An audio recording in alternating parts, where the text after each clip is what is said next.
क्या ये शरीर ही सब कुछ है? क्या सुख दुख हमारे बस में है? क्या आत्मा इसका कभी अंत भी है? आज के जो श्लोक हैं उनमें श्री कृष्ण अर्जुन को इसी आत्मा और इस भौतिक शरीर के बारे में ज्ञान दे रहे हैं। मात्रा स्पर्शा शतु कौन्ते शीतोष्ण सुख दुख धा आगमा पाइनो नित्य सताशित तिक्षो भारत। हे अर्जुन, ठंड, गर्मी, सुख और दुख जैसी चीज़ें केवल इंद्रियों और उनके विषयों के संपर्क से महसूस होती हैं। ये सब चीज़ें हमेशा नहीं रहती, समय के साथ बदलती रहती हैं। इसलिए हे भरतवंशी, तो इन्हें धैर्य से सहन कर। भगवान श्री कृष्ण अर्जुन को बता रहे हैं कि संसार में जो सुख दुख, गर्मी सर्दी, लाभ हानि, मान अपमान आदि परिस्थितियां हैं, वे सब इंद्रियों के संपर्क से उत्पन्न होती हैं और ये सब कुछ समय तक रहती हैं। जैसे मौसम बदलता रहता है, वैसे ही सुख दुख की अवस्थाएं भी बदलती रहती हैं। यम ही न व्यथयंत यते पुरुषम पुरुष ऋषभ सम दुख सुखम धीरम सोमृत तत्वाय कल्पते। हे श्रेष्ठ पुरुष, जो व्यक्ति ठंड, गर्मी, सुख और दुख जैसी परिस्थितियों से परेशान नहीं होता और हर हाल में शांत और समान भाव से रहता है, वही व्यक्ति मोक्ष पाने के योग्य है। जो इंसान सुख दुख को समान रूप से सहन करता है और भीतर की सच्चाई जानने के मार्ग पर अडिग रहता है, वही मुक्ति का अधिकारी है। संन्यास आश्रम कठिन जरूर है, लेकिन जो जीवन को पूर्ण बनाना चाहता है वो इन कठिनाइयों को सहकर भी संन्यास ग्रहण करता है। अर्जुन को भी अपने धर्म का पालन करते हुए युद्ध करने की प्रेरणा दी जा रही है, चाहे वो युद्ध अपनों से ही क्यों ना हो। नासतो विगते भावो न भावो विगते सतः उभयोरपि दृष्टोवंत सत्वन्यो सतत्वदर्शी भी। जो चीज असली नहीं है, असत्य है, उसका कोई सच्चा अस्तित्व नहीं होता, और जो चीज सच में है, सत्य है, वो कभी खत्म नहीं होती। इन दोनों सत्य और असत्य के बीच के फर्क को जानने वाले ज्ञानी लोग इसे अच्छी तरह समझते हैं।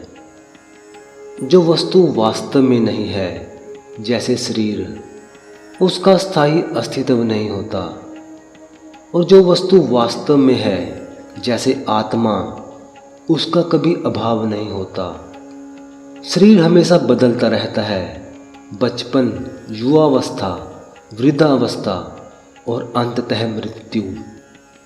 लेकिन आत्मा इन सभी अवस्थाओं से परे नित्य और अविनाशी है। तत्वदर्शी यानी सच्चाई को जानने वाले ज्ञानी इस भेद को अच्छी तरह समझते हैं कि आत्मा और शरीर दोनों अलग अलग हैं। श्री कृष्ण अर्जुन को यही समझाते हैं कि वो केवल शरीर का शोक कर रहा है, जबकि आत्मा अजर अमर है। अविनाशी तु तद्वृद्धि येन सर्वमिदं ततम विनाशं वैश्याश न कश्चित कर्तुम रहती। ये जान लो कि आत्मा कभी नष्ट नहीं होती। पूरे संसार में वही आत्मा व्याप्त है और इस अमर आत्मा को कोई भी नष्ट नहीं कर सकता। आत्मा नित्य, अविनाशी और शाश्वत है, जिसका विनाश कोई नहीं कर सकता। ये संपूर्ण शरीर में चेतना के रूप में व्याप्त रहती है और यही चेतना आत्मा के अस्तित्व का प्रमाण है। हर एक शरीर में चेतना सीमित होती है, जिससे यह सिद्ध होता है कि हर शरीर में अलग आत्मा होती है। वैदिक उपनिषदों के अनुसार आत्मा अत्यंत सूक्ष्म है, बाल की नोक के 10,000वें भाग जितनी, और वो हृदय में स्थिर रहकर सारे शरीर में अपनी शक्ति फैलाती है। शरीर की सारी गतिविधियां, जैसे रक्त का संचार, प्राणवायु की गति आदि, आत्मा की उपस्थिति से ही संभव होती है और शरीर से आत्मा के निकलते ही ये सारी क्रियाएं समाप्त हो जाती हैं। यही आत्मा परमात्मा का अंश रूप है। जैसे सूर्य की किरणों में तेज होता है, वैसे ही आत्मा में चेतना होती है। अंतवंत इमे देहा नित्यशयोक्ता शरीरेण अनाशिनो परमे यशय तस्मागो ध्येयाशो भारत। ये शरीर तो नष्ट हो जाने वाला है, लेकिन आत्मा हमेशा रहने वाली, कभी ना खत्म होने वाली और माप से बाहर है। इसलिए हे अर्जुन, तुम बिना डर के अपना कर्तव्य निभाओ और युद्ध करो।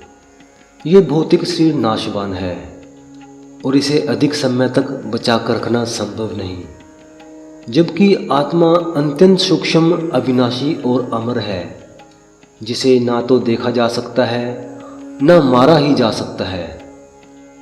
आत्मा ही शरीर का पोषण करती है और उसके निकलते ही शरीर निष्प्राण होकर नष्ट होने लगता है, जिससे ये स्पष्ट होता है कि शरीर का अपने आप में कोई महत्व नहीं है। आत्मा अपने कर्मों के अनुसार नया शरीर धारण करती है और वो परमात्मा के तेज का अंश है। इसलिए मनुष्य को धर्म के नियमों का पालन करना चाहिए। अर्जुन को ये उपदेश दिया गया है कि वो परिजनों से मोह को त्याग कर धर्म की रक्षा के लिए युद्ध करे, क्योंकि आत्मा न तो मरती है और ना ही मारी जा सकती है। अतः शोक का तो कोई कारण है ही नहीं। तो दोस्तों, आज हमने जाना कि कैसे सुख दुख, गर्मी सर्दी केवल क्षण भर का अनुभव है और कैसे आत्मा अविनाशी है जो अजर अमर है। लेकिन क्या आत्मा सच में कर्ता नहीं है? क्या वह कर्मों से अलग है? और अगर आत्मा न जन्म लेती है न मरती है, तो फिर ये जीवन क्या है? इन रहस्यों से पर्दा उठेगा अगली वीडियो में, जहां पर हम अगले श्लोकों से इस गूढ़ ज्ञान को जानेंगे। तो मित्रों, चैनल को सब्सक्राइब करें और बेल आइकन को दबाना ना भूलें, ताकि आप अगली वीडियो को मिस ना कर सकें।